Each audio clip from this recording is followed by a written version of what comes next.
Elizabeth? Yes. Hi, Elizabeth. My name is Ken Robichaud. I'm kind I of, can.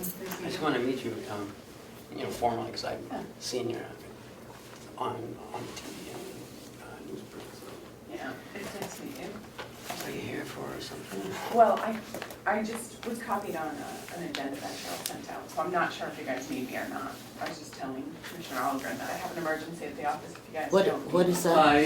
She's outside agency, child advocacy, You so. guys don't need me? No. All right. No. That's fine. That will be, I'm not exactly sure when Representative McConkey has that scheduled. Okay, that's fine. Cheryl's been really good about copying me with things. I just wasn't sure if you guys Yeah. needed me today. No, not today. Great, thank you. Yeah. I mean, you're more than welcome to stay. Thank you, I appreciate that too. You're with Child Advocacy, so? Yeah, I'm Elizabeth Kelly, I'm the director of the CAC. Oh, okay, okay, great. Well, Thank you guys. We actually are happy that you're here. That's nice, many people aren't that happy. So good, Okay, thank you. all right. At our last meeting, we went through several things, and did you make the changes that we had discussed? Or are we looking at the same figures that we had a month ago? We're looking at the same figures for your budget pages. We have not updated those yet because no votes have been taken. We have data responses to the questions Okay. you've asked. All right. We can deal with it. Okay, We won't upload it until we have all the data ready. Okay. So, all right. So the,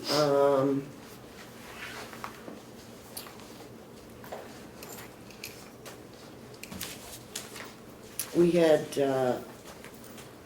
talked about education and conferences being up 30% over last year.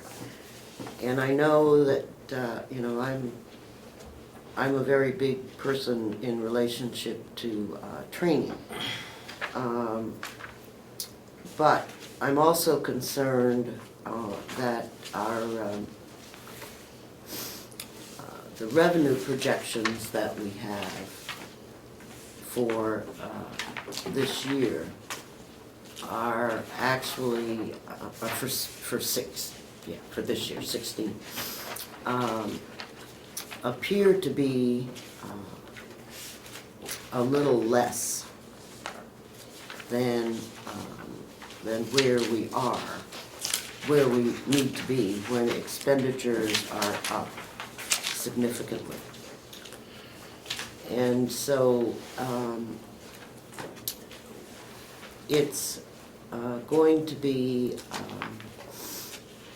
small amounts, I guess, from many different areas. And I know that I had received a note from Ken that indicated that the commissioners had told him that he was not to provide any proposals to the delegation. And so I assume that means that you want us to make those decisions. And it's unfortunate because even though we have ideas about things to reduce, we may not make the best decisions based on the needs of the county. And so that is something that the delegation will have to come to grips with. And so I was, particularly concerned about that. But if you want us to do it, we can do it, and that's no problem. But I do ask that if we in fact have to do that, then we should not hear complaints, because we gave you the opportunity and you chose not to exercise it. So that's kind of how it is. I do have one comment on the education and conferences. Mm-hmm. you're taking the 30% off of the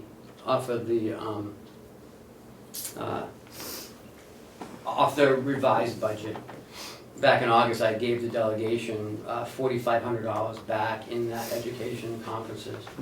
So I recalculated, and it's only a 17% increase.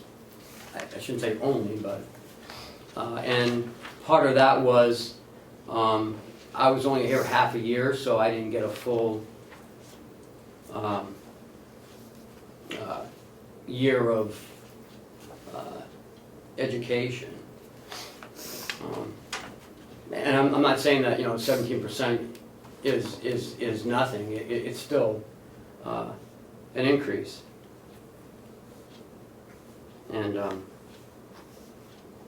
we feel very strongly about educating staff, and it's, and it's not just going away to conferences. It's a lot of networking. It's a lot of, I always learn something when I go to a conference.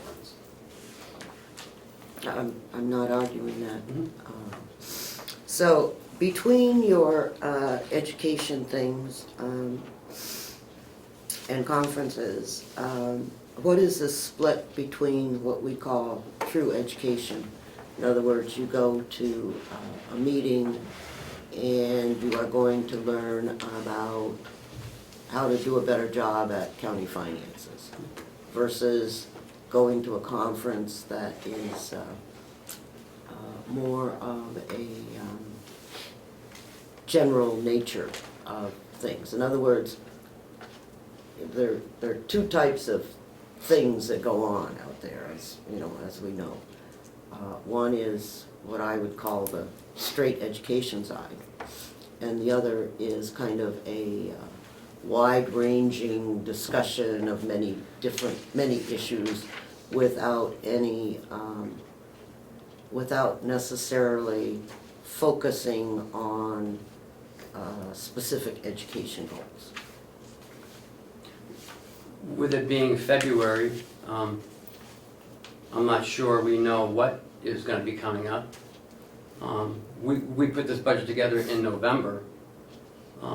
No one has an agenda a year in advance of conferences or any trainings. And to ask me who's going and to what conference at this time, I don't know. It's still early February, or it's mid-February.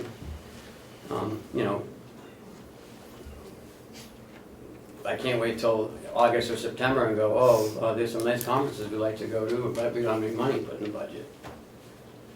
I think another way to answer your question is to look at how, for instance, I view a conference meeting, and I go down the list and I tick off the sessions that are actually valuable, and I focus on that. And I often don't go if it's a 2 or 3 day conference. I only often go to 1 day of it because there's 2 or 3 sessions that I think are valuable. So my view of it is it's 100% valuable and it's 100% focused. And I encourage everybody who works for me or works with me to do the same thing. So how many projected conferences are we looking at? Since, Associates of Counties, Municipal Association, some of the nursing homes have, through the Hospital Association, so I'm probably looking at 3 conference-type educations, and probably 2 that are specific to either nursing homes or county corrections. And they're all within state. There's no traveling to Florida or New Mexico.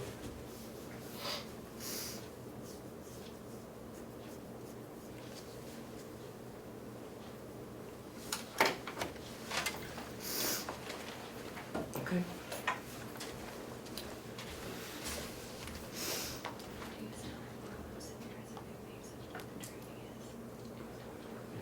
Mhm.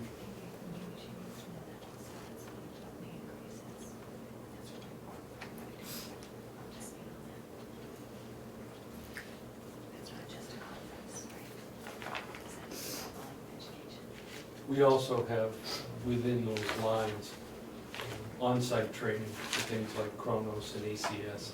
Do we pay the people to come here and do Yeah, that? you pay for a webinar.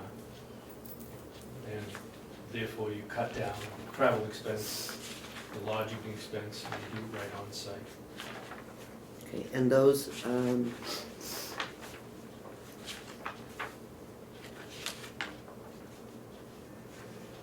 okay, and what's the average cost of a webinar? It can range anywhere from $250 to $500 a shot. Depends on how long the webinar is and how many topics you're gonna cover. And do we have a clue about those? We know, for instance, that we desperately need training in Chronos Mhm. to familiarize supervisors and employees on how to effectively use it, Mhm. and management as well. That's one of the goals, the short-term goals that we have. We know that ACS has untapped potential, that we need to use that. So I would foresee, 2 or 3 webinars during the course of the year to do that.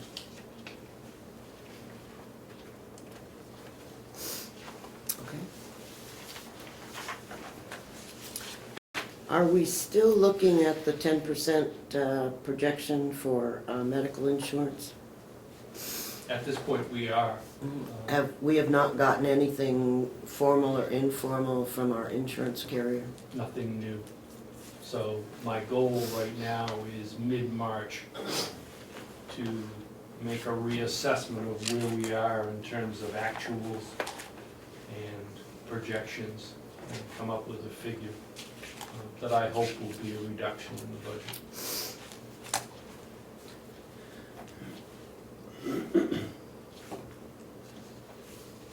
So prior to any finalization of the budget, I think we'll have a number for that.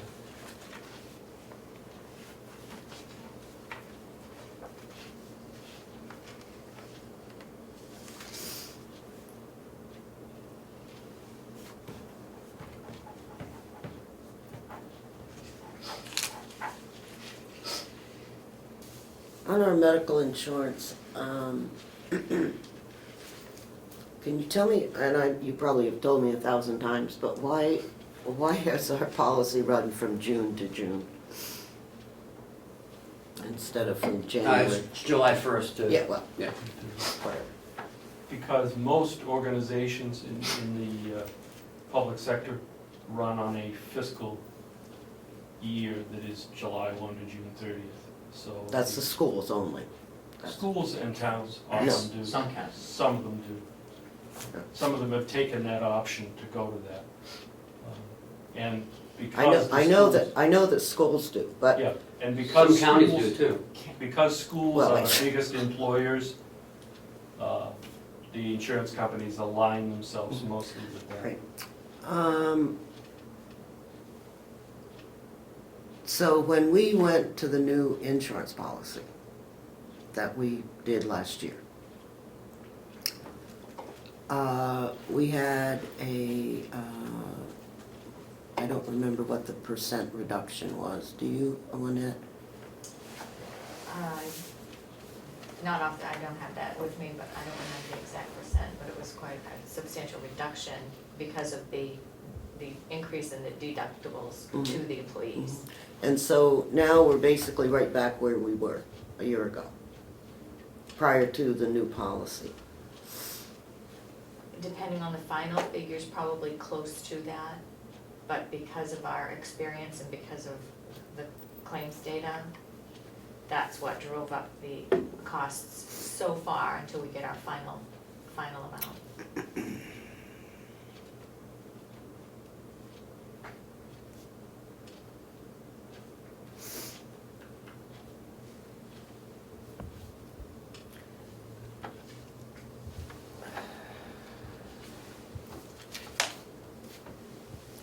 And are we a group unto ourselves, is that, or a subgroup. We are in a pool, but we're big enough to be considered a subgroup of the pool. yeah, so we're a group unto ourselves, okay.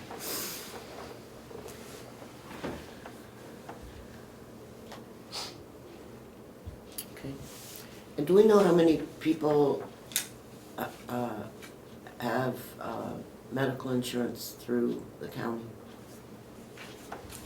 There are 151 plans.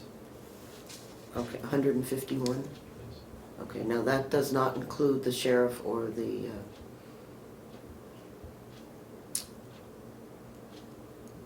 or it does, corrections have a separate account, or is it just? Corrections is under Okay, it's just the sheriff, us. so this does not include the sheriff.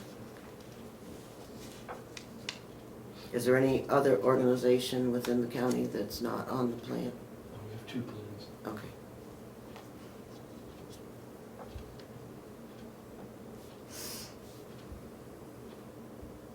And do we know how much the sheriff's is going up? In their contract, their collective bargaining agreement, there is an 8% ceiling on that. So the max of 8%. Okay, thank you. Is that on the membership side or the county side? Total. Well, I'm sorry, what was your question? He asked if it was on the membership side or the county side, and I said it's a total for the premium for the plan. Okay.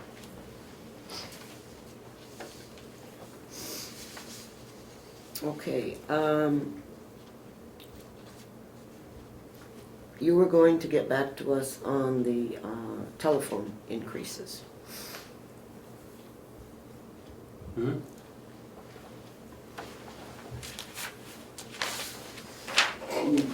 You asked for the policy and who has what. Mm-hmm. Okay.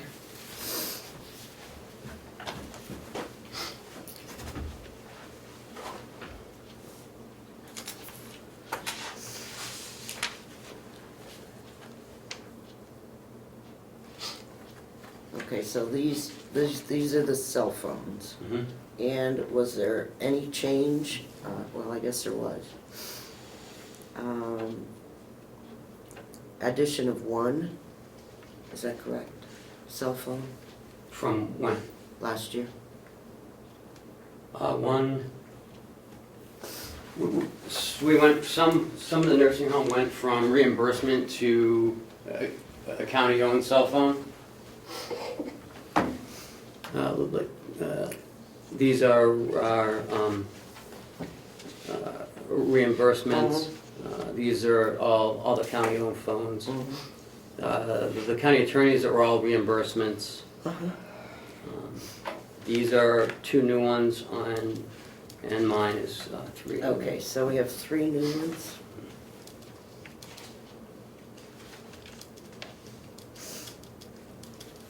Okay.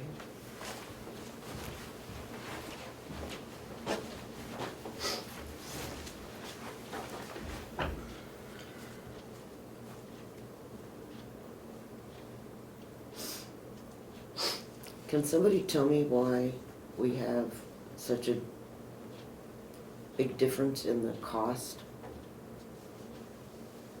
Just, it's the reimbursements, No, I'm not talking reimbursements, I'm talking owned. like from what to what? Well, like, Like these 2 and this one? yeah, These are smartphones and these are just flip phones. The Public Works needs a more rugged phone, and the smartphones are not as rugged as the flip phones. but how does that change the cost? There's a data plan with the smartphone. The flip phones, there is no data plan.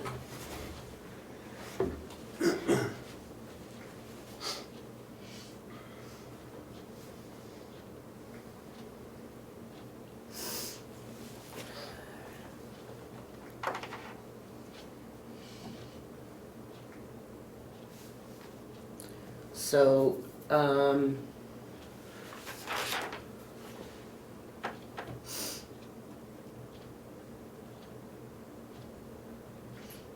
So for example, if we look at, let's just look at the at administration, since that's what we're kind of focusing on. So this would tell me that we have 4, 5, 7 phones that have data plans. Is that correct? I'd have to see it. Well, 1, 2, 3, 4, 5. I have 5 in administration. 55, 55. Okay, I'm 56. sorry, I can't count. 1, 2, 3, 4, 5.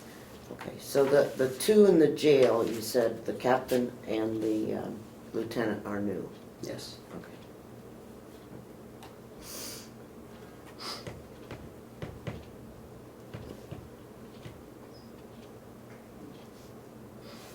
And what was the third new one? That would be me.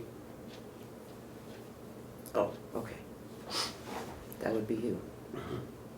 So how did we pay for your phone last 6 months? Out of the phone?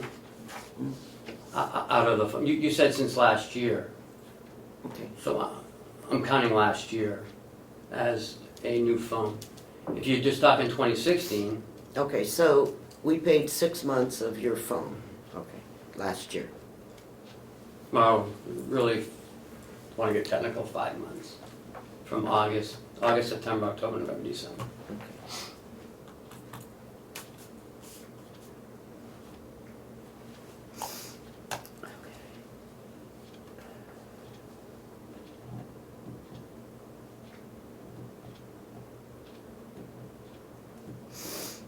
Okay.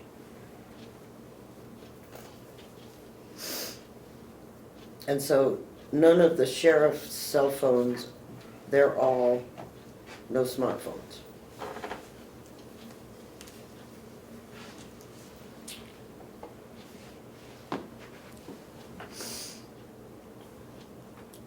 I don't know. He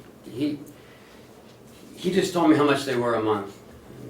You know, he sort of guards that. Well, if he can get them for $28. Yeah, I doubt that.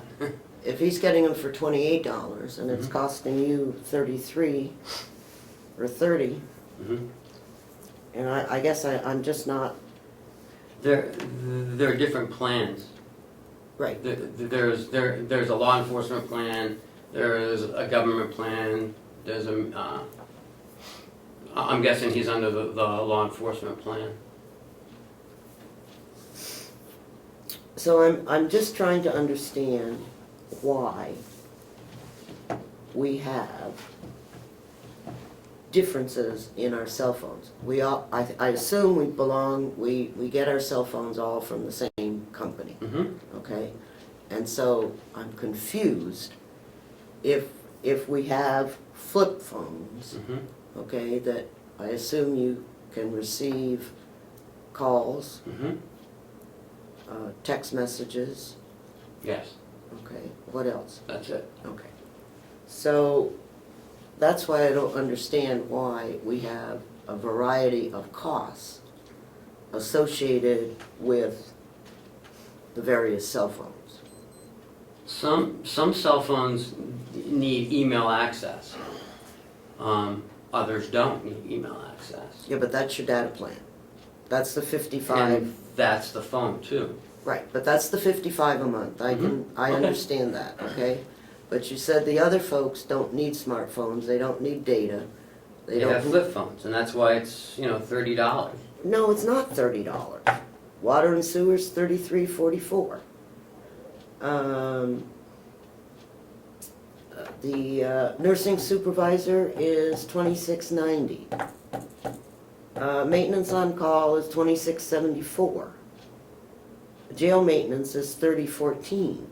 So we have, you understand where I'm coming from? That if you have a plan that, Now that you spelled it out, I understand that now. but before you said, I don't understand why there's different prices. Well, And I'm trying to understand what you're saying, Karen. You know. What I'm saying and I'm is- trying to answer your question. okay, what I'm saying is, if we have smartphones, Mhm. okay, they should all cost the same amount. If we have flip phones that only receive telephone calls, you make telephone calls, Mhm. and you get text messages, then those should all be the same. There shouldn't be variables within that if we are all using whatever it is. Mhm. I don't know who your carrier is. It's Verizon. Okay. I mean, there's different plans, Oh, different right, minutes, right. different, Right, I got all that. okay, I got all that. all right. Then I don't have an answer for you, so I guess I'll have to look that up. You know, I mean, if I would, you know, I would assume, which is probably a bad thing to do, that if I go into Verizon and I say I have, you know, 10 phones that all I need are text and phone calls, that they should give you a price for text and phone calls. Mhm. Now, I realize you have unlimited, you have limited, you have whatever, okay? But whatever it is, it should be the same for everybody. Again, I understand what you're saying, I'll have to check into it, I don't order the phones, I don't, you know, I don't do the minutes, you know, but I will check into that for you, I'd be glad to check into it. Well, I mean, it's not like it just jumps out at you. That is kind of squirrely, but I appreciate the cell phone policy. Okay.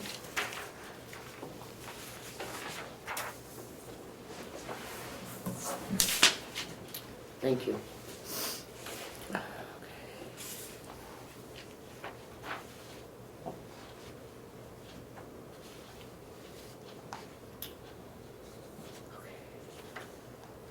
On the treasurer, we had talked about the treasurer's mileage. Yep. Let's see if I can find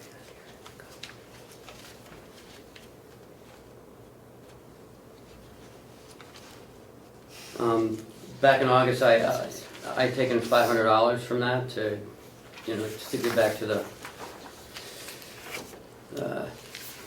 it was part of my August budget cuts. It was $650.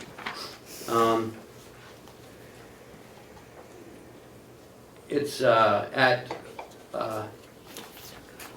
54 cents, and on a daily trip, it's about $8.80 down here, a one-day trip. So if you times it by 4, times it by 12, it's about $460. Sometimes the treasurer has to come down here twice a week because of some of the check issues. So,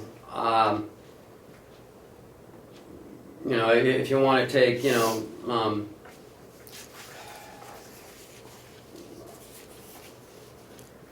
Well, if I- $100, I mean, maybe, If I look at your expenditures from last year, in that travel expenses, mhm, okay, it was $149. right. But, And you're asking for $650. I took away $500 I in heard that. August, I heard and that. he couldn't get mileage. So he can only get $149.05. I'm not exactly sure why, like many other things, if he needed to come here and submit mileage, we could have gotten a request for moving money around. Mm-hmm. So I don't get that. It's $8.80 a trip from his house to here and back. Okay, and how many miles is it? I didn't write it down, it's, I wanna say it's like 15, a little over 15 miles, like 8 miles one way. 7.5, 8 miles. I mean, I don't know. Mhm. And it's, like I said, it's $880 a trip, times it by 4, by 12, it's $460. Sometimes sometimes he has to come down here twice a week because of some issues. He has to come down here, sign for the tan, sign this document, sign that document. So, I mean, there's no increase really from 2014, 2015, 2016. It's the same amount. Okay.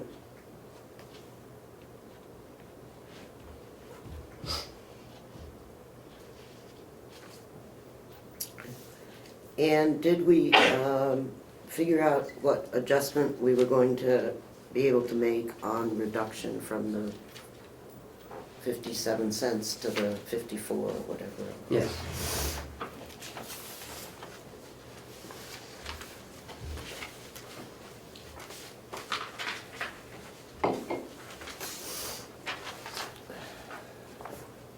Thank you.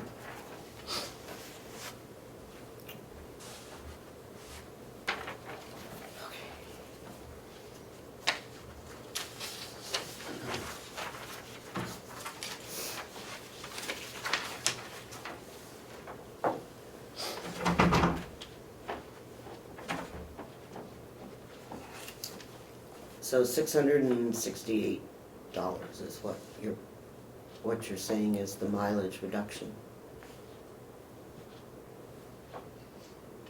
No, it's 1,000. I mean, Yeah. 1,668.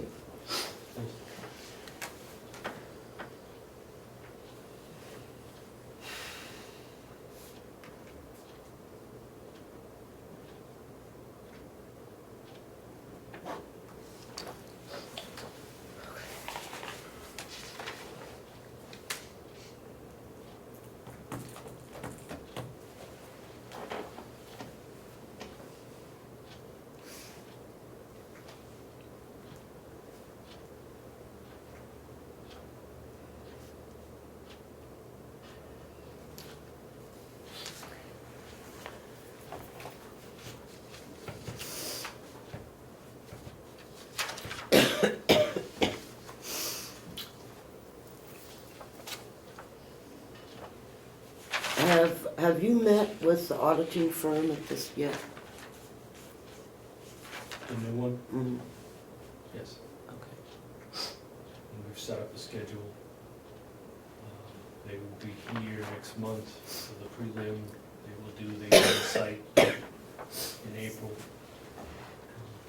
So we're moving ahead on a reasonable schedule. And what are you projecting as the time when they'll be done? I would expect a completed audit probably in May. But we will have all the data we need to do all of the RA forms on time. Because we don't need the finished audit to do that. We can do that from our year-end figures. Right, but your first requirement is 31 March. And then your next requirement is 1 September. So we'll be in good shape for those. So your schedule has the auditor completing by the 1st of May, or end of May, sometime in May? Sometime in May, probably. I don't have a firm date on that. Depends on what they run into. Yeah, I understand that. Okay. And when are we planning on getting the RFP out for the forensic audit? I know you said you needed to get the auditor in and figure out where you're gonna go and when that would be out. I will have that discussion with the auditors in March, and I suspect shortly after that, we'll put out an RFP if that's what is necessary at that point. You know, they may have some ideas to get it done without an RFP, they may be able to look at your questions and say, oh, we can answer those for you easily. But these are, these are not 15 questions generally. These were questions from 14. The big question was, as you know, how did the money from the nursing home disappear? And so those are not 15 questions. No, they're not. They're prior year, Yes. prior time questions, and so. I've already started that conversation with the auditors, Mhm. and we will continue that conversation in March. Well, I'm going to tell you that that's not going to be a happy answer for the delegation. I'll just tell you. That's not a surprise to me. Well, it's been going on since October, so I realize you weren't here yet, but that conversation has been going on since then. So, actually, it was going on long before then, but that's when the delegation set the money aside.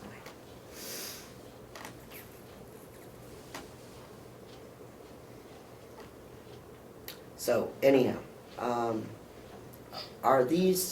is this the auditor that we've hired, do they also qualify, or do they also do forensic audits, or? Yes. First time I met this auditing firm in Massachusetts, they were in the midst of a forensic audit.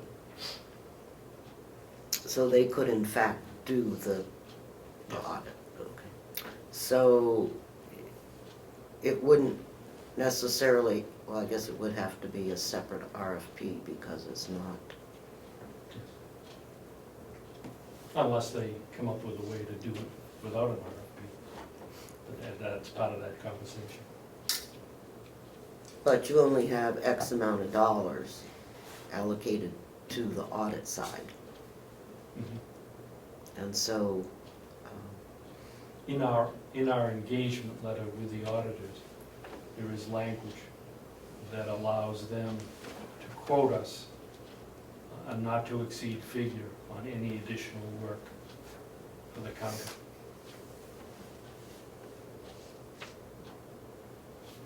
So we would look at that and then make a decision about whether we needed to go out for an RFP.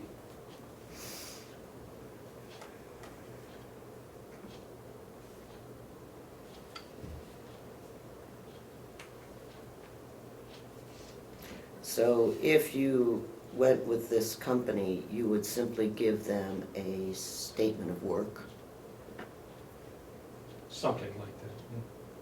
It would be an engagement letter that would spell it all out, what their responsibilities were, what they would cover, what they would look for, how they would report it. And a not to exceed amount.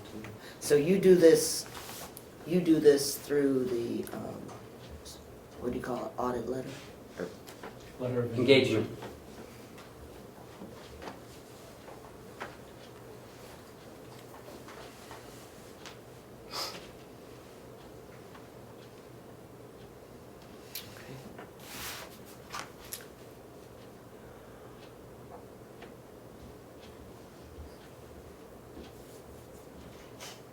Is today the 12th? Yes, ma'am.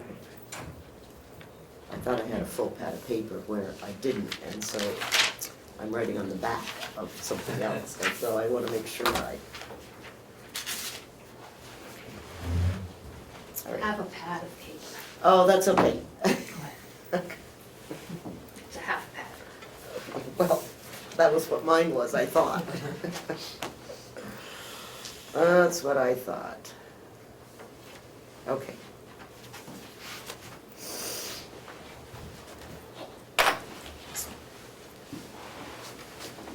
Have you,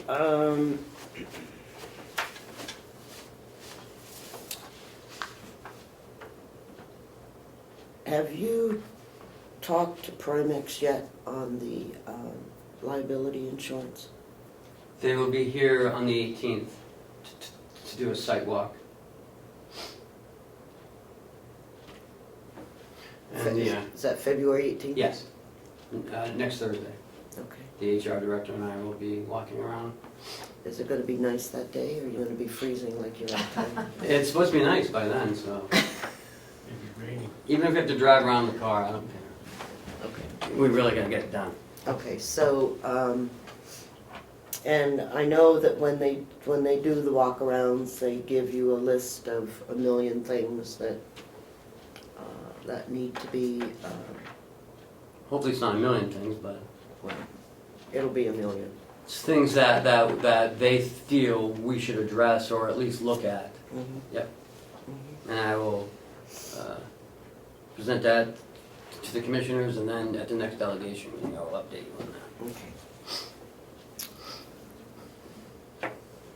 And this will not affect this year's rate, is that correct? Right. The HR director and the safety committee are in the midst of doing paperwork on it's a program called Prime X3. It's to help, it's sort of the same thing, and we're gonna tie this walkthrough in with it. We set benchmarks, goals, we try to achieve those goals, and if we do, then it reduces our liability. And a not to exceed percentage each year for 3 years. I'm looking at what Well, and it will depend on what they Right. give us, so hopefully we'll have a 3-year not to exceed. That will be starting in 17. Correct.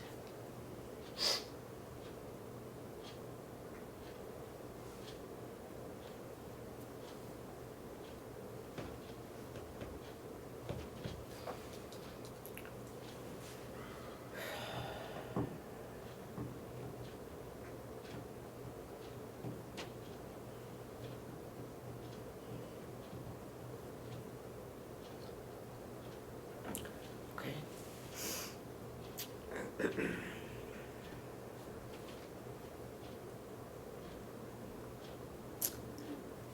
What have you heard from the Department of Labor on the changes to overtime rules?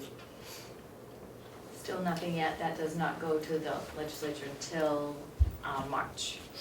Uh, So we won't know till next month, probably later in the month. Not to the legislature. Oh, I mean to the, actually, I don't know who it goes to, but it'll be going to whomever it's going to the,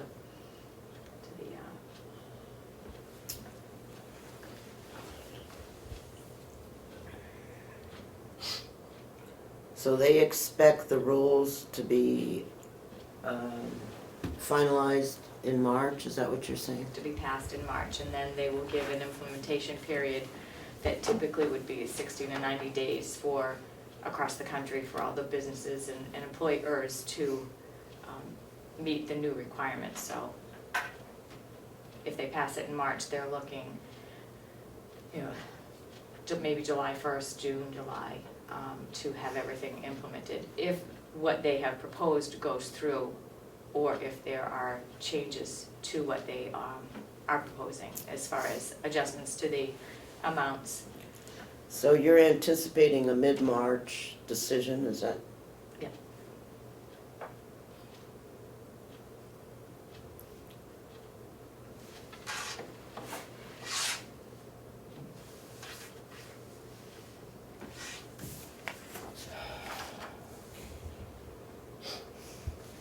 Let's talk about IT. I know that you and Representative Cordelli had an exchange last time about the land for the complex. About connecting them Yeah. via fiber. Mm-hmm. A little bit of history about the IT here for as long as I've been here, to start with. I've been taking care of the House of Corrections since 2003, since the new building was put in. Starting about 6 years ago, the county started bringing me and my company in to do the rest of the departments because they had no life. And when I first started here, I did a complete network analysis and came back and told the commissioners that, well, basically about 90% of what was here was already outdated. And through the next several years, little by little, we upgraded it. And at that time, I told them that we would eventually connect everything together, but that we had to get everything up to a basic minimum before we could do that. And now we're at that level. So right now, we still have, in the county, 4 separate networks. We have one at the jail, we have one at the nursing home, we have one at the sheriff's department at one end of this building, and one at administration at the other end of this building. So whenever we do our major infrastructure upgrades to our servers, basically, we do that every 5 years. You know, life expectancy of servers is 4 to 5 years. We get 5 years out of ours here, so we do good there. But each set of servers, you're looking at least a $15,000 price tag, and generally it's more to do that upgrade. So that means 15 to 20 at the jail, 15 to 20 at the nursing home, 15 to 20 at the sheriff, 15 to 20 at administration. Once we link all the buildings together, we can combine those into one network. Now, in the world of IT, everything we have on the campus combined is still considered a small network. So making it run in one network is very realistic. And ultimately, it gives us a long-term savings. So I put together some information about what it would actually save us by doing that. Thank you. This is where we are at with our 10-year IT plan for just the servers, now mind you.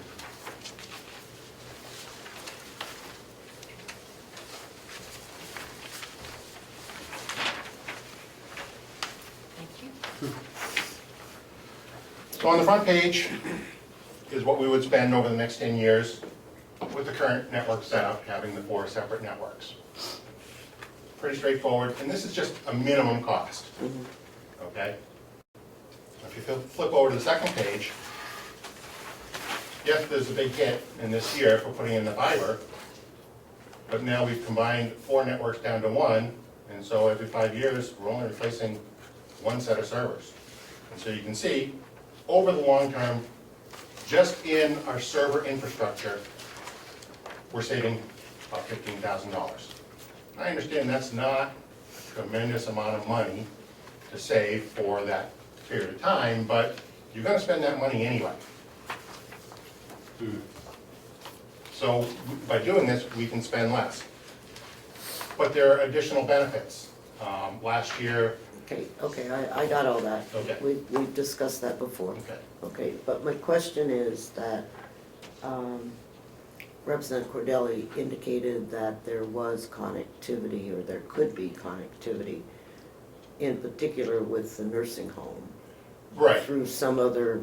And I actually agree with what he says. If our primary objective was to extend access to the ACS system to the other networks, this wouldn't be the recommended solution. As he said, we can hire ACS for $4,000 or $5,000 to write us a web-based interface. We then buy a server and server software, so that $4,000 or $5,000 really is like $7,000. And then extend it, you know, with our firewalls, internet, blah, blah, blah. I make it happen so that they can get into it, nobody else in the world can. And in fact, that is how we currently extend access to our Kronos timekeeping system to those other buildings. When we implemented that, that's exactly what happened. But that's not the primary objective of this plan. The primary objective of linking the buildings is to actually reduce the long-term costs of our IT infrastructure. And as you can see, just in server replacements alone, we will save money. Now, once we have a link, we can expand our other services and combine other services to save more money. We've all heard the term the cloud. Well, as time moves The forward, what? the cloud. Oh, the cloud. The cloud. Sorry. More and more services will be offloaded to the cloud. By doing that, again, you can reduce costs. Now, with the setup we have now, we currently have 5 internet connections throughout the complex. One at the jail, one at the nursing home, one at the sheriff, one here at administration, and one down at the registry. Our connections are relatively slow. In order, they really won't support cloud-based services with the way we have now. Raising each one of those connections to a speed where it will support cloud services is not economically feasible. However, Okay, If- just stop right there. I'm not an IT person, okay? I only know enough to be dangerous. So tell me what the limitation is on the internet that you can't go to the cloud. I mean, I speed. can, I go to the cloud with my stuff at You're home. one person. We're talking a whole department trying to go out a small pipeline. So we can buy increased speed to make that happen. However, doing that for 5 connections becomes costly. If we have everybody connected together in one physical network, now we can exchange those 5 slower connections for one direct fiber connection and then distribute it throughout the county. Is that a cost savings? Not really, it's kind of a wash. But then we can look at offloading some of these other services to the cloud, and again, saving money in the future. How much? I really can't tell you right now because I can't predict what's going to be available in 4 years. But I can guarantee you, if we have the ability with connectivity and bandwidth, we can take advantage of some of those services. One of the other things that we can do, oh, and let me go back to ACS. If we have the connection of all the buildings for these other reasons, now we can give people access to ACS for nothing. So is that a savings?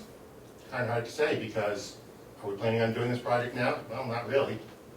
But if we have connectivity, now we can make that happen without spending any more money. So I consider that more of a benefit rather than a cost savings.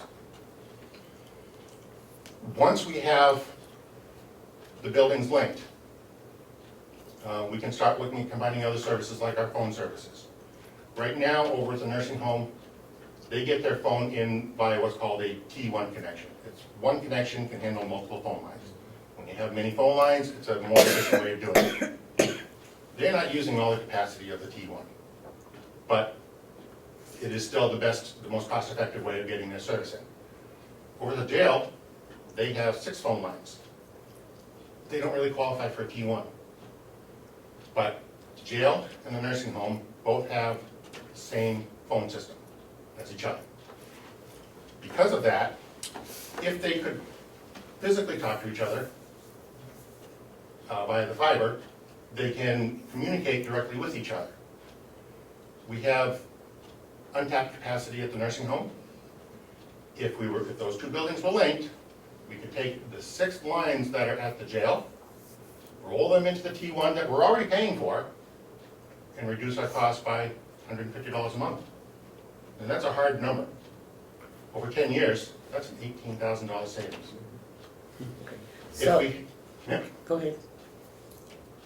If we had a fiber-based internet feed to the county, now we take that T1, which is currently coming over copper telephone lines, roll that into the fiber, and we can reduce that by another $100 a month. There's another $12,000 in savings.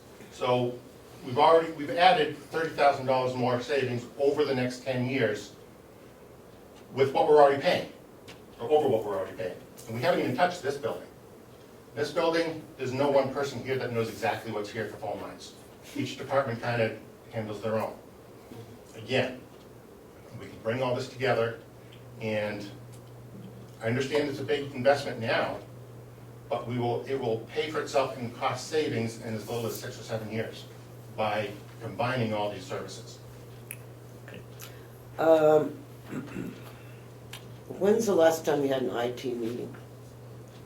It's been a couple of months. I would really like you to have an IT meeting that Representative Cordelli can attend and try to work this out. Okay? So that, whatever it is, okay? But I, you know, I guess that I'm asking that you, you know, your meeting is only to focus on whether or not and how we're gonna move forward. Okay, because I, you know, I wanna try to get this settled as best we can, so. I don't know what, you know, he's got meetings today in Concord, that's why he's not here.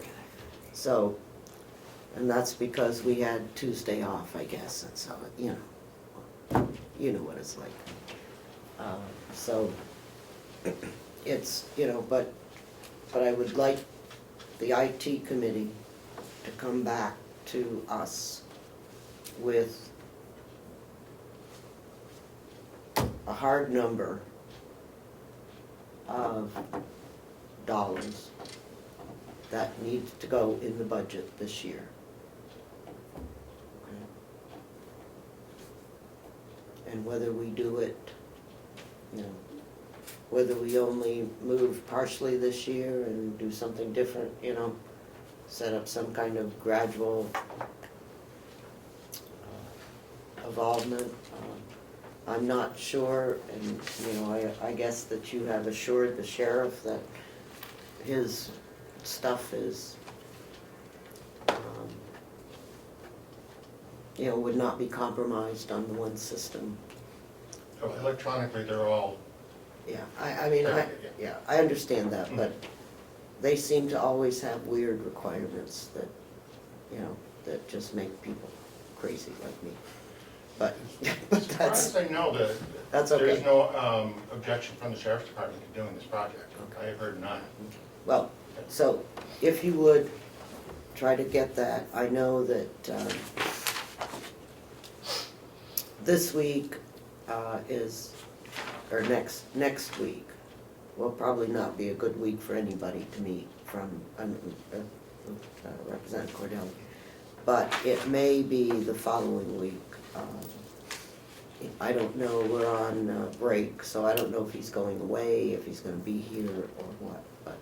He has actually attended all of our IT Yeah, committee meetings. I know he is. So, but I want you to focus only on what we're gonna do in the budget for next year. Okay, and that we can get some kind of a semi-agreement. Because you know, I definitely think that's essential that the nursing home in particular have the access that they need to the ACS system. And not, you know, not delaying or whatever, I don't know, you know. Nobody seems to ever know what's going on between the two. And we always seem to end up with different numbers. And I don't know if that's because of the way the nursing home does their books, or, you know, they use a separate system from what ACS is, and then they translate it. And so I don't know if that's a necessity or not, because I don't, you know, I don't know, but someone needs to know that, you know, if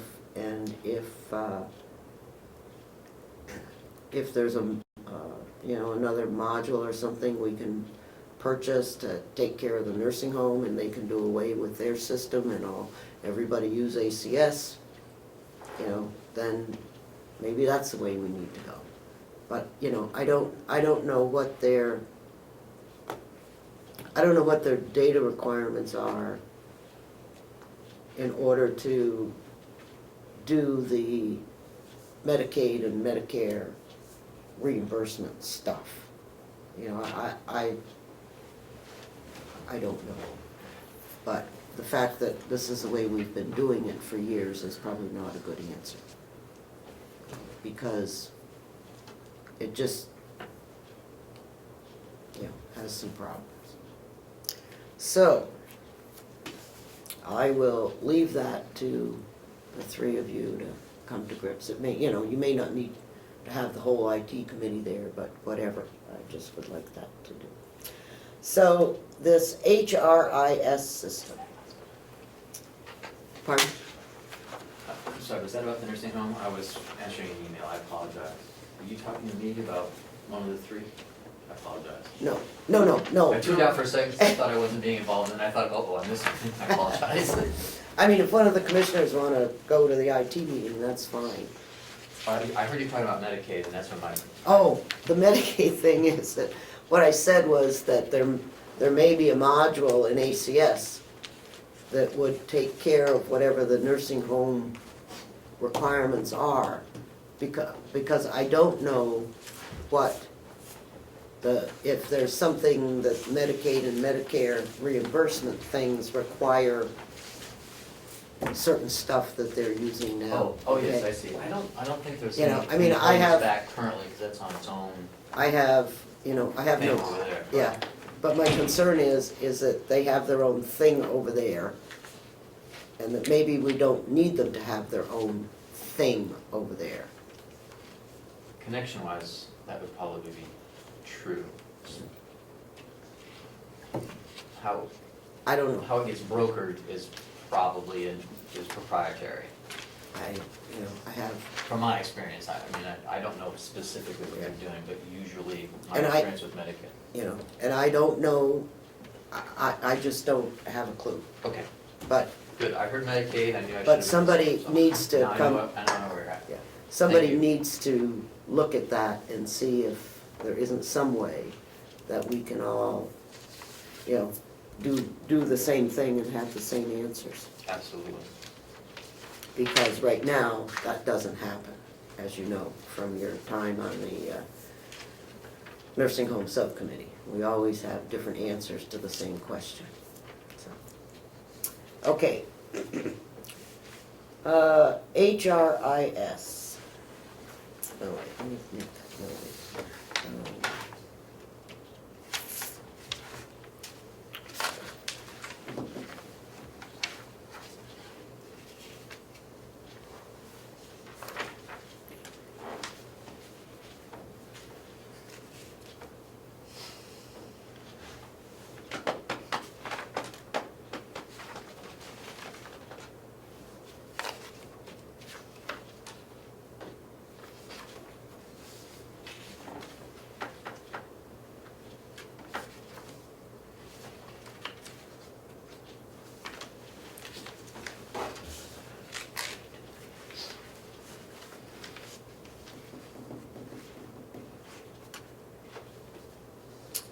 Okay.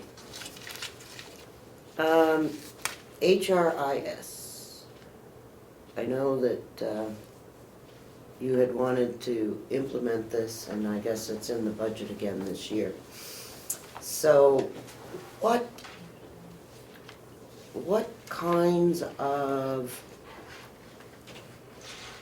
savings are we going to obtain by buying this module? I guess it's a module of something or other. Is it a standalone system, or is it a? There's really not a specific cost savings for this, but when this was recommended by the performance audit, it has to do with making more efficiencies throughout the entire county for all the departments, and especially for the HR department, being able to. Why don't you come up to the table so I'm not looking around Commissioner Algren's face? It's a fine Combat face, duty by the pay? way. Yeah, no, it was like, It's fine, it's okay. But not that there's going to be a cost savings there, because how can you put a cost on the time that would be saved for, say, myself, my assistant, for payroll, for the department heads, for the whole tracking of performance evaluations, who gets what when. We don't have any sort of program that can kind of watch over that piece, just for one small example of creating more efficiencies. When the performance audit was here, that was one of their recommendations so that we could have much more streamlined and to be able to not have to do this, piecemeal by Excel spreadsheets that change basically every day when we have turnover, and each department would be able to have some consistency. So That's is this system in every place? It would be a cloud-based system and the only one that we've had a demonstration from specifically is from Kronos. Actually, I should say two people. One was way too expensive, but all the different modules would be cloud-based so that, like Kronos, those managers that need access to different portions of it would have their access to it. And this is just one example. We would get more examples, we'd get more vendors coming in to demonstrate their wares. But we thought because we already have Kronos and it would be a good interface, that Why would we that want, was kind of the why most- would we want to do something Right. different if it was the most sensible way to go. it's already there? Yeah, exactly. So he did come in and he gave us a demonstration as to the cloud-based piece that also was one of the pieces that we were looking at. Did it tie in with the fiber optics? Can everybody access it? And we kind of worked out some of those things that we don't necessarily have to have the fiber optics, but it would be very helpful in making it be a much more efficient program. But you said earlier, someone said earlier that Kronos was every place, Yes, correct. so. Yeah. And we kind of piecemealed it together, so. But as far as the different, Just a second, did you have a question or comment? Well, I was gonna just interject that we do have it everywhere, but it works, but, if you're waiting from screen to screen, I've heard is, takes a while. It doesn't, how the old days, it's, And then again, that goes back to the bandwidth. so that is, they got it, but it takes a lot longer to do what they need to do on it when they're trying to navigate through it. It's really slow. And sometimes the internet connection just doesn't work. Okay, sorry. so that's just one piece, and then having employee portals so that we can have employees when it comes time for hiring, for open enrollment, for all of those different portals that will be available to us. It's just to really streamline, make things more efficient, make user-friendly ability for the employees to find out things, and just to have a very much more efficient process throughout. And what are we looking at as a cost? Well, I think we had budgeted just the 25,000, which is correct, Chuck, is that 25,000 that we put in That's there? what's on the, Which is a really minimal cost because there's the implementation fee and the annual costs that go along with it, but Kronos would be willing to work with us. And they have a government price that we would be able to get for those individual licenses that we have to get for each person. So they are very willing to work with us in staying close to that budget. But when you look at all the different pieces, we would have to be selective of what we were able to start out with. Okay, so is that under the IT budget? Yes.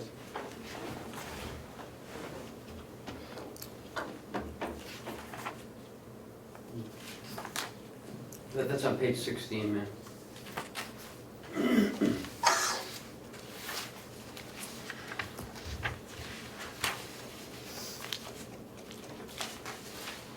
The last line of the IT budget.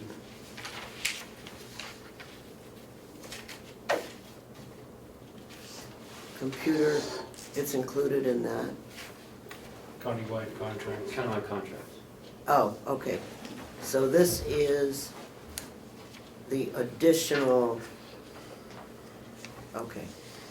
So the other 25,000. 25,000 is the new program. The Yes. other The other costs that are there are the normal yearly costs associated with that. Okay.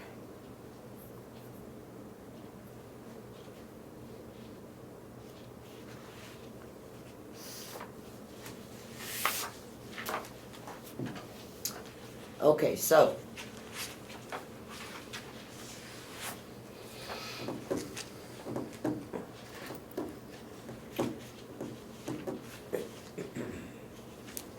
Okay, BEAS.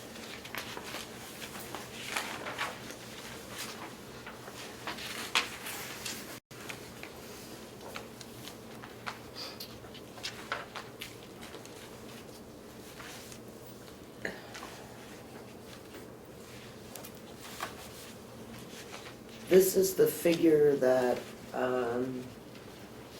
EHHS sent to us? Yes.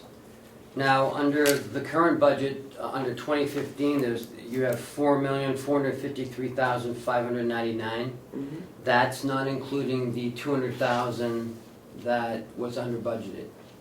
So that number is 4,653,599.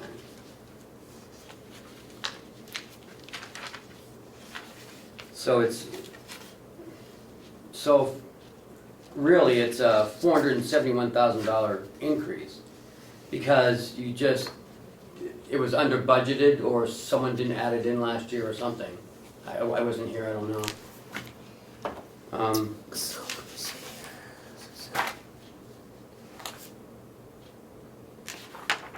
here. There was some talk, I guess, last year that someone didn't feel that that's the right amount and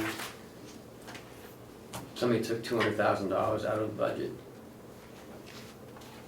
Right, and you spent it for an audit. I didn't spend it. You collectively.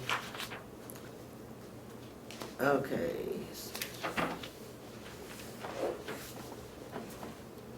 Special fees and services. How come that doesn't show up under special fees and services? What doesn't show up? The 400 on this, I don't have that. oh, this, you said these were the expenditures. Oh, did I not go far enough? You're too far. Oh, it wasn't there. Special audit deficit reduction. Oh, thank you.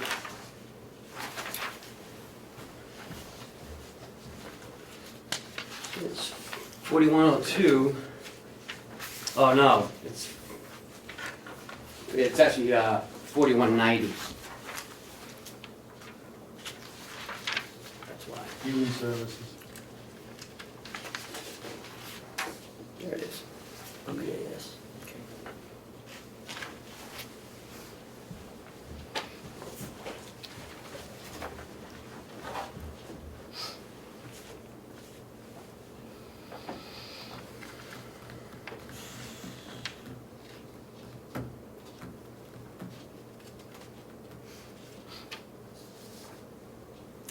Trying to remember what that was all about. So this, whatever this figure is, 49, 4,925,000, yes. okay, and we have a letter Yes. from DHHS that says this is. I have a formula from them. It gives all the counties and has ours. Okay, would you mind sharing that with me? Sure, absolutely.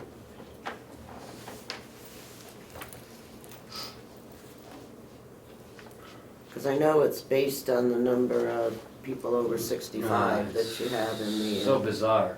in the county. It's over a 3-year average and look at acuity basis and Yeah, I know. how many moon rises there are in 1 month. Right, and- I well understand that.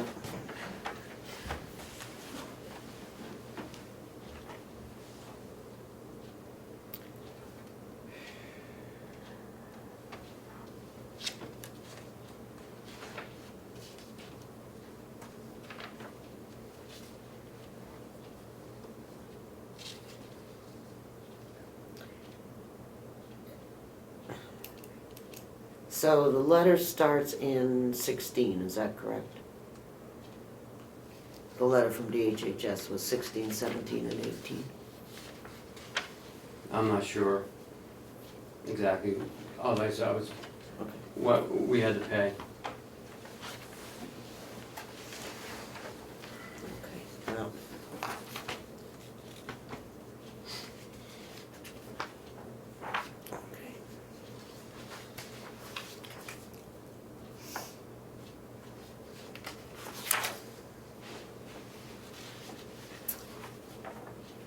So,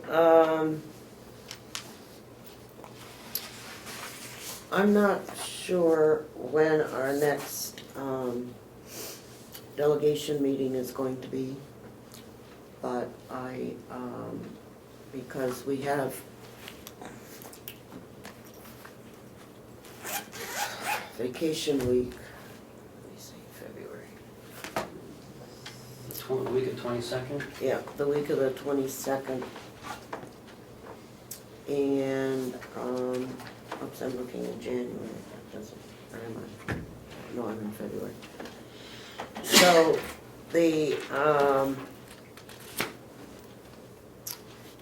it may possibly end up being on the 29th. I'll have to see, because what I'm trying not to do is to end up scrambling at the last moment to get the budget signed. I mean, it's not that it has to go anyplace right that day, but it does need to be signed, so completed. So, between now and then,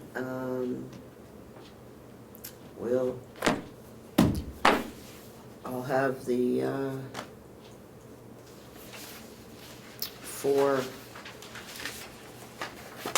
people that are the subcommittee chairman recommend the cuts, and we'll bring them to the delegation on that day for action.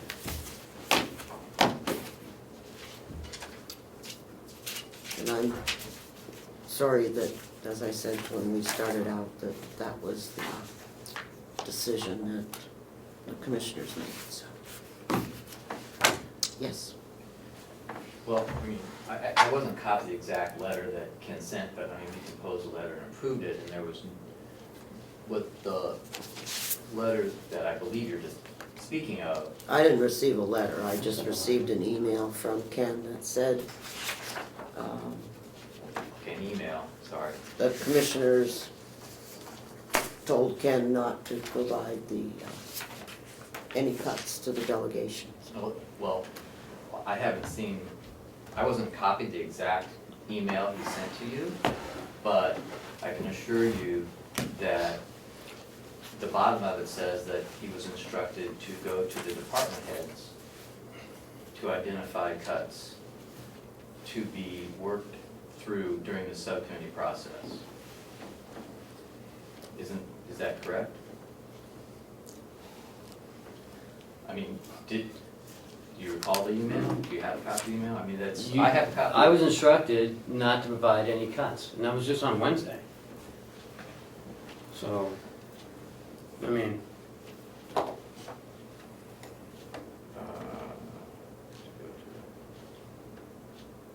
Would you have?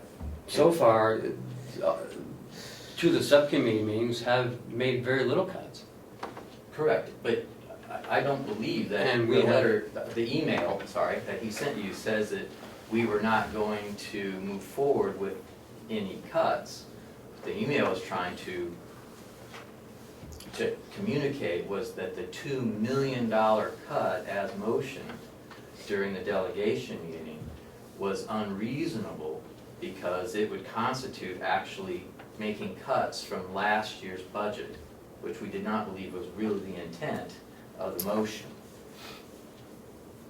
And the last paragraph talks about that the county administrator was to go to the department heads to discuss with them about making any possible cuts that could be proposed during the subcommittee process, so that we could find ultimately, It's $2 million. well, not the $2 million, but find something that would serve the county. Can I ask where this $2 million even came from? I mean, how did you get to the $2 million? Well, if you look at last year's expenditures Mm-hmm. and this year's expenditures, Yeah, it was 28 and 30. so if you take last year's expenditures and you add them together, thank you very much, you come up with $29,469,000. Right, but that includes the 2 point whatever. It wasn't 2 point whatever, that includes a $1 million deficit reduction. And that's what the email that was sent to you. I haven't sent her, I No. didn't send her your letter yet. Okay, well then, It was- so then That's why I'm trying to tell you. you She have did- not sent, No. have not sent that email. This Okay. was something between Karen and I. Okay. Okay, well, the commissioners Okay. Looking, took action on Wednesday, and there will be an email coming to you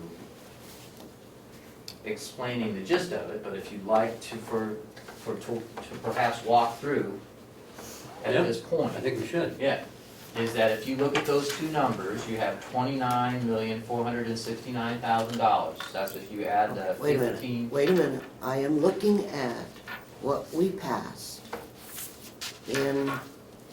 at the end of March. Mhm. It was 28,469,409. And this is off this budget sheet here. Okay, this is off last year's, So that does not include the $1 million deficit? that's correct. Okay, so that's $28,469,000. So we come to an 409. agreement that the expenditures for last year without the deficit reduction appropriation is $28,469,000. We concur with that. So if you take today, so then if you look at the proposed budget of 30 million expenditures that was proposed by the commissioner is Right? $30,727,000. Right.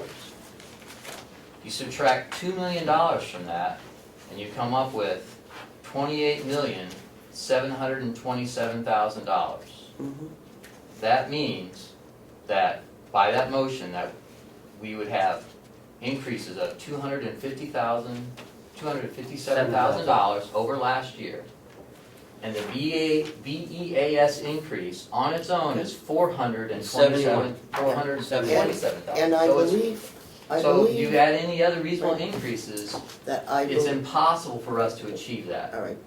That's what, Now, one of the problems that you have is that your revenue is down.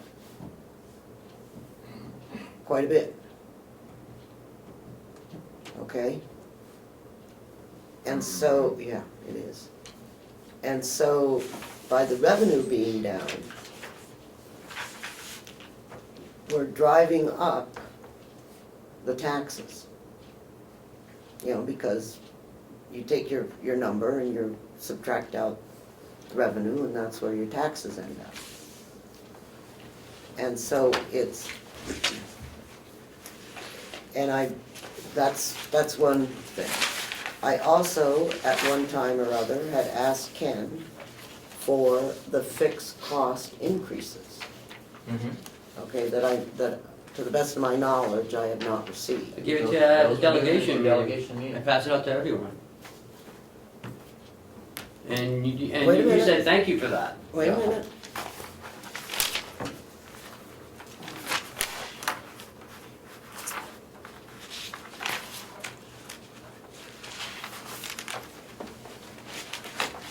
was insurance, dental.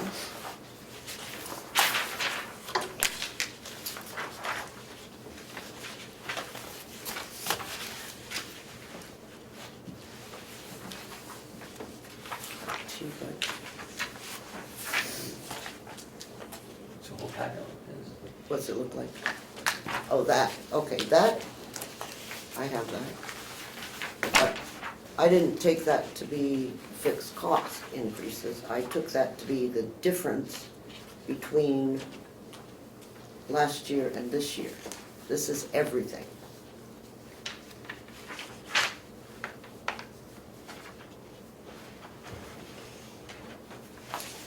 That's the first page. In the second page, you got budget increase on the fixed costs. Then you get the nursing home. Okay, I'm sorry, I didn't look at that. I looked at the first page. Okay. Okay, so what this is saying is that, our fixed cost increases come up to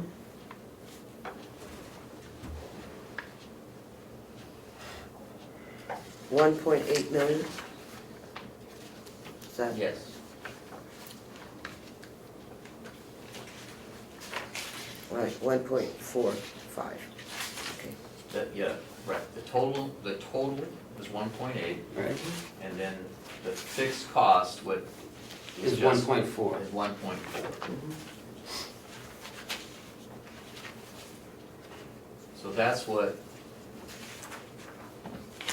he's delineating is $1.4 million of the costs of increases are just unavoidable fixed increases from that compilation. And the total difference is 1.8 million, which we just got done talking about. Okay. So the only variable that we have in here,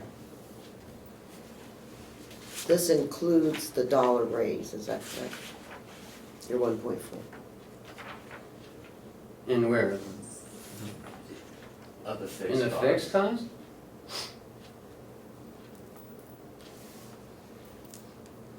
No, because that's not a fixed cost. It's not fixed cost.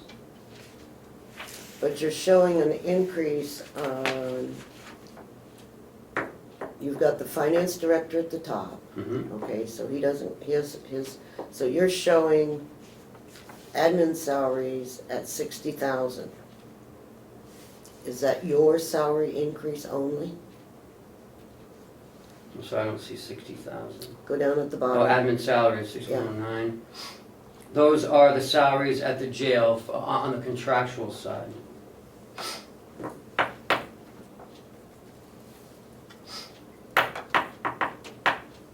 Oh, so you're including, The contracts are fixed. We can't, that's not what I didn't think of admin salaries as jail. okay, I'm sorry, 6100 is the jail. Yeah, that department is the jail, and that's not headed there, so it's a little confusing, but that's all the, if you.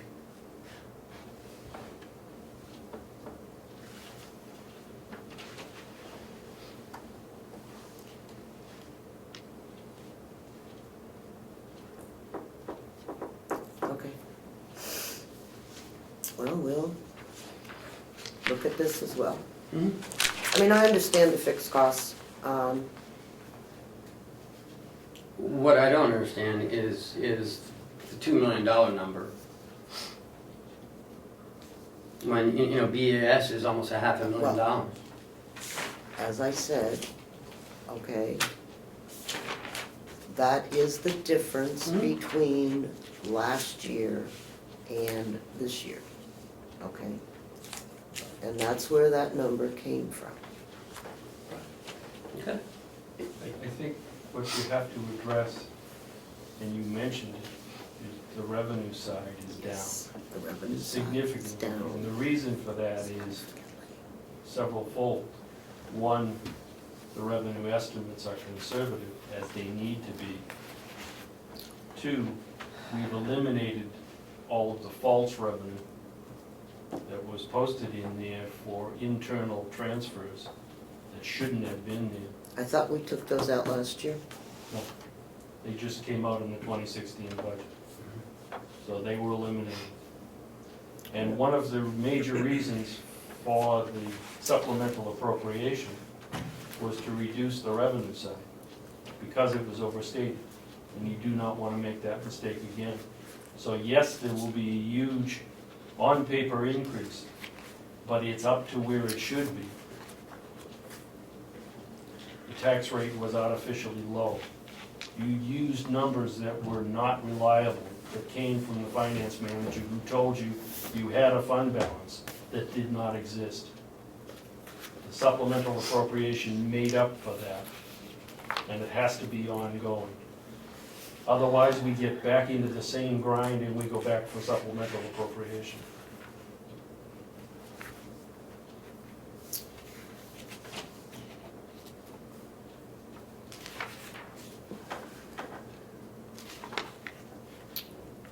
Okay, your revenue. Oh, that includes taxes, doesn't it?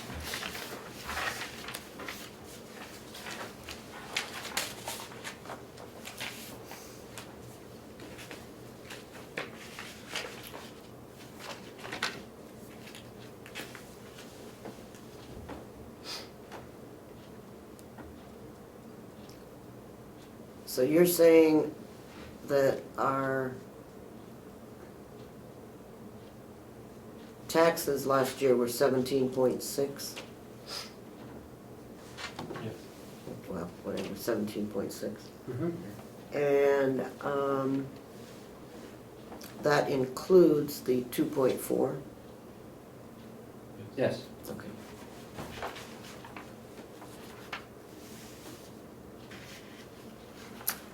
So if we look at the revenue from this, for this year, projected revenue,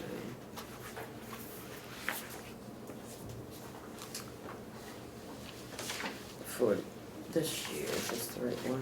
No, that's Mountain View.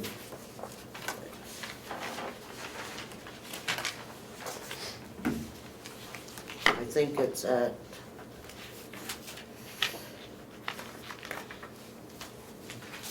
The amount to be raised by taxes? no, I'm just looking, I'm trying to find my sheet Oh. on projected revenue. Total projected revenue for the county is 12.2 million.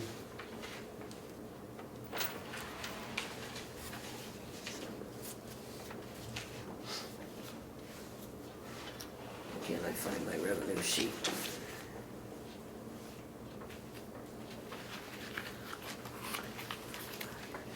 To your left.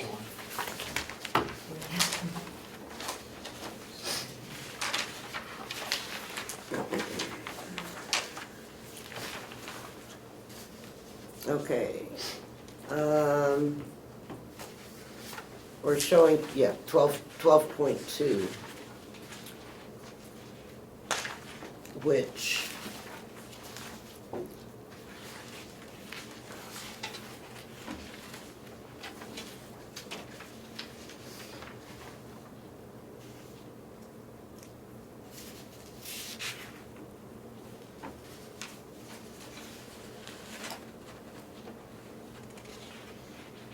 It's a little confusing because that 12.2 number doesn't include the amount that's to be raised by taxes, whereas. oh no, I understand that. That was the figure. So, And I didn't bring my revenue, yeah. I didn't bring my revenue thing from last year. I made a note that after the supplemental budget from last year, if you look at that number of 29,469, oh, you don't even have your revenue page at all? Not from last year. I approached. Okay. Approach the bench. Approached. Let me see. Yeah, okay, you got that's the right page. Yep. See that number there? Mm-hmm. This number does not include the amount to be raised by taxes. Right, I But that understand number that. does. So if Yeah. you take this number and you subtract out Mm-hmm. the number to be raised by taxes, Right. which is that, you come up with this. So last year, this was the revenue from the nursing home and from essentially the registry of deeds, plus a little bit from the jail and a little bit from the farm and whatever, but other sources. So that went up essentially $400,000 from last year, that number. So last year's revenue, but that's not the number that's shown here. This is the final, the grand total. So if I subtract the amount of taxes, which is 17, I don't think that's the budgeted, I think that number is the actual. yeah, it is, Right, it is. yes, so that's the actual number, I'm just looking at, I thought you were interested in the Well- differential in the budget. Yeah, I am, both. So that was 11, what? 11,845, 635 would be the comparison of last year's revenue less the amount to be Right. raised by taxes. And this number here is 12, roughly. 29 minus 17.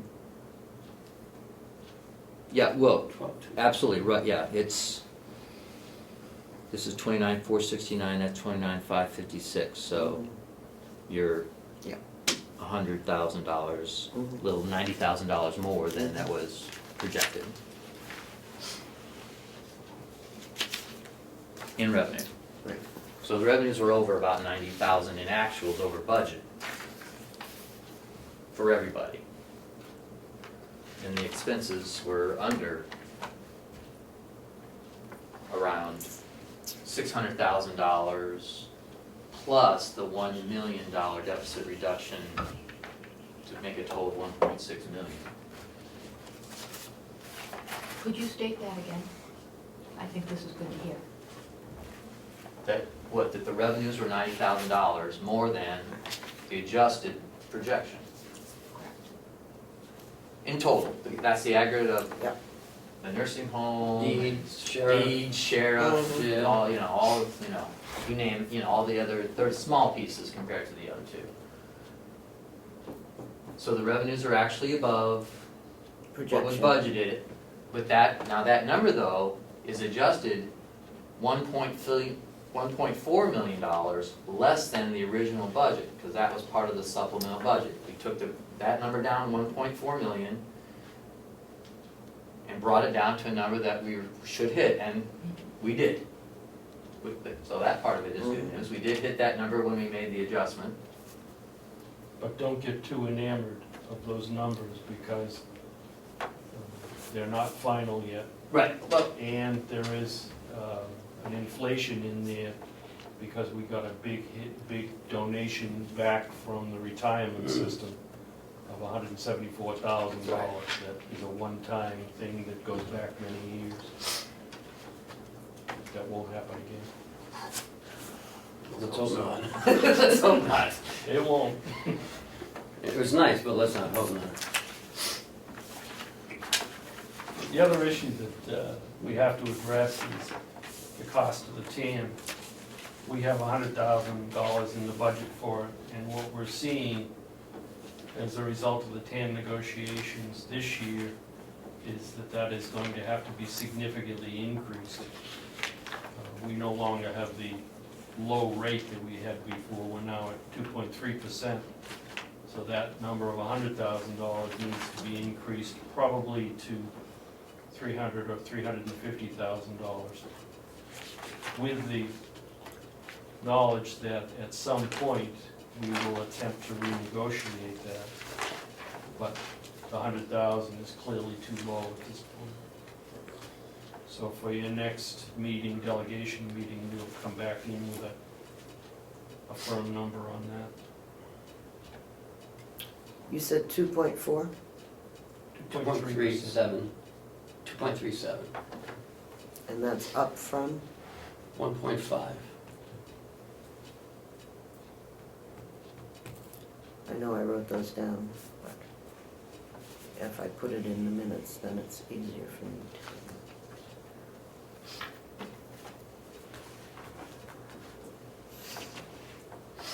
do we have a projection on where we stand? I know you've got all this is good. But where our surplus stands? Not yet. We're still getting in revenue and still getting in invoices, so that we don't have a firm number yet. It is positive, but I'm not ready to expose what that number is yet.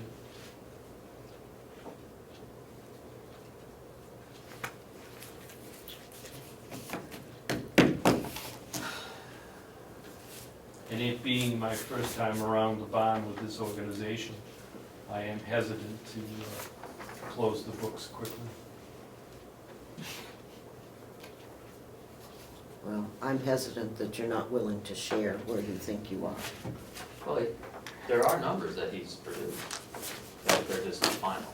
Right, but we don't know what's in, all we know is what was expensed and what we received in revenue. We put the 2.4 million in, how much of that was spent, I don't know. There was $1 million that went toward deficit reduction, I understand that.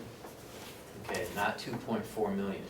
Well, but that was, all right, I mean, just the $1.4 million of that adjustment was reducing the revenue down to a level that could be met. $1 million of it was for the deficit reduction. None of that $1 million for deficit reduction has been touched. It's in an account, shows in all the accounts that none of it has been expended for anything. It's just going over from this year's surplus, part of the $1.6 million estimate surplus. But that could come down because he's still getting billed. When he gets done, it's going to be less of a number. But I think the finance director is relatively confident that it's not going to go below the $1 million number. We're not going to. obviously. This first year, he does. Obviously, he's not, okay? It's cautiously optimistic. I have all kinds of confidence, I'm just not ready to release a number yet. Well, and as I think we stated, this is indeed a preliminary number, so Yes. we're not holding you to that particular dollar amount. But But it does help. my experience over 35 or 36 years of doing this is, the minute the number comes out of my mouth, people latch onto it. And it becomes written in stone, so that's why I don't release it. Well, I'm telling you, it doesn't get written in stone because I deal with this every day in Concord. Only the numbers are even bigger. Oh, it's just a different, it's a different number. It's just, You know? they're used to. It's like, let's talk about how much money's gone into the rainy day fund this year. You know, we were projecting 23, I think it was, and it's down to 11 or something. So, I understand that. The delegation understands that. Where what we fight against all the time is not being willing to share information so that we can work together. And that's what I think the key is Absolutely. that, we need to, we're all in this together, Our role, as you know, is to protect the taxpayers. That's our role. But we can't do that without cooperation. And when we don't feel that we're getting it, that's when things go crazy. So, anyhow, I am going to go to the New Hope training at 12, and so that's still on, right? I don't know, no one informed me about any New Hope training. What is New Hope? That's the drug, it's what is available through the Yeah. county for drug rehabilitation. Yeah. You had told me you were going, I think, but we had discussed it. But anyhow, so I'm going to go grab a bite and Okay, go over and, so we are adjourning the non-meeting? yes, Okay. yeah, it was a meeting, just, it was a subcommittee meeting, of which we only had one member. You've been through that before.